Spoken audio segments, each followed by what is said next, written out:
So hello friends, welcome to learn service. This is Ram Soni. MPPSC ने एक notification के माध्यम से एक महत्वपूर्ण इन्फॉर्मेशन दी है आज 1 फरवरी को, और इसमें एग्ज़ाम की डेट को चेंज करने की इन्फॉर्मेशन दी है। एमपीपीएससी फॉरेस्ट सर्विसेज मेंस 2023 के एग्ज़ाम डेट को चेंज कर दिया गया है। देखिए, पहले ये 25 फरवरी 2024 को इसको आयोजित कर रहा था। हालांकि ये एग्ज़ाम डेट क्लैश भी कर रही थी, क्योंकि इसी दिन टैक्सेशन असिस्टेंट का भी एग्ज़ाम था, और इसको बेसिकली अब पोस्टपोन कर दिया गया है। अब एग्ज़ाम कराया जाएगा 30 जून 2024 को। तो ये एक बहुत बड़ी इन्फॉर्मेशन है। 30 जून 2024 को एग्ज़ाम कराया जाएगा। हालांकि पहले भी थोड़े कयास लगाए जा रहे थे कि इतना जल्दी एग्ज़ाम कैसे करा लेते हैं। जैसे आप देखोगे, यदि कैलेंडर में आप देखोगे, इन्होंने अपने कैलेंडर में लिखा था कि देखो, प्रीलिम्स एग्ज़ाम तो अभी पीएससी 2023 से कब कराया गया था, 17 दिसंबर 2023 को। लेकिन मेंस एग्ज़ाम जो है वो 25 फरवरी करा दिया गया। मतलब तकरीबन 2 महीने का केवल टाइम दिया गया। कम से कम 3 महीने देते तो थोड़ी तैयारी ठीक ठाक हो जाती है। बट एनीवे, शायद इसलिए हो सकता है कम टाइम दिया हो, बिकॉज 1 डे एग्जाम था। That's one of the reason. Now इसके बाद अब चेंजेस हो गए हैं। 30 जून 2024 को एग्जाम कराया जाएगा। अब देखो, यहाँ पर एमपीपीएससी मेंस के बारे में कंफ्यूजन है कि एमपीपीएससी मेंस को भी क्या चेंज करेंगे। तो यहाँ पे आयोग ने फिर लिखा है, आयोग द्वारा जारी संभावित परीक्षा कार्यक्रम 2023-24 जो कि 6 अक्टूबर 2023 को जारी किया गया था, इसके अनुसार शेष परीक्षाएं निर्धारित तिथियों पर आयोजित की जाएंगी। मतलब बाकी चेंजेस नहीं किए जाएंगे, ऐसा एमपीपीएससी कहना है। Let's see, wait and watch की कंडीशन है। हालांकि इसकी डिमांड इस समय जोरों से है कि एमपीपीएससी जो मेंस 2023 के होने वाले हैं, जो 11 मार्च से होने जा रहे हैं, तो उसको चेंज किया जाए। ऐसा हमारे बहुत सारे फ्रेंड्स की डिमांड है। पेपर में भी आ चुका है, वहाँ भी कहा गया था कि थोड़ा सा एटलीस्ट टाइम दे दिया जाए। और यूपीएससी भी प्रीलिम्स और मेंस के एग्जाम में लगभग 4 महीने का फासला रखती है, और एमपीपीएससी ने वो 3 महीने से कम का फासला रखा हुआ है। तो यहाँ पे एक क्वेश्चन मार्क है। और दूसरी बात ये भी है कि रिजल्ट आने के बाद आपको थोड़ा सा पर्याप्त टाइम देना चाहिए, तो वो भी वहाँ पे क्वेश्चन मार्क है। यहाँ पर टाइम कम मिल रहा है। तो यहाँ पर बहुत सारे हमारे जो अभ्यर्थी फ्रेंड्स हैं, इनकी डिमांड ये है कि इसको थोड़ा सा सही लेकिन थोड़ा आगे बढ़ाया जाना चाहिए।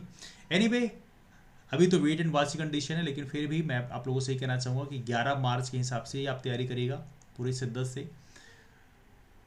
डेट चेंज हो जाएगी तो अच्छी बात है, आपको बोनस मिल जाएगा। लेकिन जब तक डेट चेंज नहीं होती तो आपको उस हिसाब से तैयारी करनी है। बिकॉज कई बार देखा गया है कि यदि आप थोड़ा रिलैक्स हो जाओ और टाइम से कई बार एग्जाम हो जाता है, तब तो बहुत दिक्कत होती है। तो आपको प्रॉपर इसी डेट के हिसाब से तैयारी करनी है। पूरा कंसंट्रेशन, पूरा जो टाइम मैनेजमेंट आपने कर रखा है, पूरा शेड्यूलिंग जो कर रखा है आपने, उसको 11 मार्च के हिसाब से ही रखना है, जिससे कि आपकी preparation to the point, up to the mark हो पाए। तो ये रहा हमारा एमपीपीएससी 2023 फॉरेस्ट सर्विसेज मेंस और सिविल सर्विस मेंस के बारे में। एमपीपीएससी 2024 के प्रीलिम्स होने वाले हैं 28 अप्रैल को। तो 28 अप्रैल की एग्जाम की तैयारी आप लोग पूरी शिद्दत से करते रहिए। और आप सभी लोगों को ढेरों सारी शुभकामनाएं आप लोगों के एग्जाम्स के लिए। ऑल द बेस्ट सभी एग्जाम्स के लिए। और मैं आप लोगों से ये कहना चाहता हूँ कि जो भी आप पढ़ रहे हैं उसको बार बार रिवाइज़ करिए। जो भी नोट्स आपने प्रेफर किया है उसी को बार बार रिवाइज़ करिए। जो भी कोचिंग के नोट्स हो या पर्सनल आपने सेल्फ स्टडी कर रहे हो, तो जो भी बुक्स आप पढ़ रहे हो, तो सारे वही चीज़ें आपको बार बार रिवाइज़ करनी है। यहाँ वहाँ बहुत ज़्यादा नहीं भटकना है। 10 किताबें नहीं पढ़नी है, एक किताब को बल्कि 10 बार पढ़ना है। ये आपको अपनी हैबिट लेके आनी है। हाँ, ये नहीं कर रहा हूँ, कुछ चीज़ें आप समय समय पे अपडेट कर सकते हो। जैसे रामसर साइड बहुत सारी किताबों में लिखा है सिर्फ भोज वेटलैंड के बारे में। अब सिरपुर तालाब भी हो गया है ना, यशवंत सागर, कई सारे लेक्स 3 और हो गई हैं। तो कुल मिला के अब मध्य प्रदेश में 4 रामसर साइट हो गई हैं। तो उसको बेसिकली आपको अपडेट करना होगा, तो वो आप साइड में लिख सकते हैं। लेकिन आपको 10 किताबें नहीं पढ़नी है। आप अपडेट जरूर कर सकते हैं, अपने कंटेंट को हल्का डायनामिक बना सकते हैं, लेकिन आपको 10 किताबें नहीं पढ़नी है ना। इंटरनेट सोर्सेज का भी हल्का आप इस्तेमाल कर सकते हो। तो ये ना डिस्कशन। एक और मैं छोटी सी बात करना चाहता हूँ। हमारे बहुत सारे फ्रेंड्स बोलते हैं कि कुछ क्वेश्चंस जो हैं कहीं नहीं मिलते हैं, उसके लिए क्या किया जाए। देखिए, 80% क्वेश्चन जो हैं वो आपकी किसी भी किताब में, जो भी रेफरेंस किताबें आप प्रेफर करते हैं, उन किताबों में 80% क्वेश्चन मिल जाते हैं। बाकी जो 20% क्वेश्चन है, तो कोई कोचिंग वाला क्लेम करे कि नहीं हमारे नोट से आए, हमारे नोट से ऐसे आए वैसे आए।